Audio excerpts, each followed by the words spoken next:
ඉතින් ඔන්න අද මං ගෙනත් තියෙන්නේ content creators ලාට set වෙන සුපිරිම සුපිරි මෙන්න මේ wireless microphone එකේ unboxing video එකක් එක්ක. ඉතින් මේක ගොඩක්ම වැදගත් වෙන්නේ content creators ලාට. මොකද මේක සද්දේ හොඳට ඇහෙනවා ඇති. ඉතින් මං ළඟට එන්න මෙන්න මේ විදිහට ළඟට ආවම අපිට මෙන්න මෙහෙම තමයි මේකේ සද්දේ බලා ගන්න පුළුවන් වෙන්නේ. ඉතින් මං දැන් මේක ස්කෑන් කරගන්නම්. ඊට පස්සේ බලමු මීටර් 3ක් 4ක් 5ක් දුරට ගියපුවම වගේ සද්ද ඇහෙන්නේ කියලා බලන්න. හරි යාළුවනේ ඉතින් දැන් මම මේ කෑල්ල ගලවලා තියෙන්නේ කනෙක්ට් කරලා නැහැ. ඔන්න දැන් ආපහු මම පිටිපස්සට යනවා. ඉතින් දැන් මම මේ කියන කැරෙන්න ඔයාලට මයික් එක නැතුව තමයි මීටර් 4ක් වගේ දුර තියෙනවා.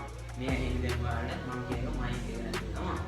ඉතින් මම මෙතන ඉඳන් වීඩියෝ කන්ටිනියු කරගෙන යන්නම්. ඉතින් ඔයාලත් මෙන්න මේ වගේ මයික් එකක් මිලදී ගන්නව නම් රුපියල් 3000කට වගේ මුදලකට ළඟම තියෙන මොබයිල් කාඩ් වලින් මිලදී ගන්න පුළුවන්. හැම එකම නම් නැති වෙන්න පුළුවන්. ඔයාලට K9 dual mic කියලා මිලදී ගන්න පුළුවන්. එහෙම නැත්නම් ඔයාලට මේක දරාස් එකකින් උනත් මිලදී ගන්න පුළුවන්. ඉතින් ඔයාලා තමන් මගේ YouTube channel එක subscribe කරලා නැත්නම් දැන්ම පල්ලෙන් තියෙන subscribe button එක click කරගෙන ඊට පැත්තේ තියෙන bell icon එකත් all press කරොත් තමයි මේ වගේ වටින වීඩියෝ notification මාගෙන්